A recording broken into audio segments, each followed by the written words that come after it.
ಓಂ ಶ್ರೀ ಗುರು ಬಸವಲಿಂಗಾಯ ನಮಃ. ಇಂದು ವಚನ ಪ್ರಸಾದದಲ್ಲಿ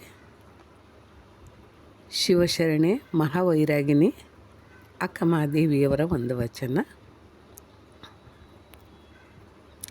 ಮರವಿದ್ದ ಫಲವೇನು ನೆರಳಿಲ್ಲದನ್ನಕ್ಕ, ಹಸುವಿದ್ದ ಫಲವೇನು ಅಯನಿಲ್ಲದನ್ನಕ್ಕ, ರೂಪಿದ್ದ ಫಲವೇನು ಗುಣವಿಲ್ಲದನ್ನಕ್ಕ, ಧನವಿದ್ದ ಫಲವೇನು ದಾನಿಲ್ಲದನ್ನಕ್ಕ, ನಾನಿದ್ದ ಫಲವೇನು ಚನ್ನಮಲ್ಲಿಕಾರ್ಜುನ ದೇವಯ್ಯ ನಿಮ್ಮ ಧ್ಯಾನವಿಲ್ಲದನ್ನಕ್ಕ.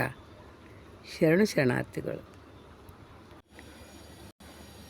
So hope you like this video. So like this video and subscribe our channel for regular videos update. Thanks for watching. Sharanu Sharanarthi.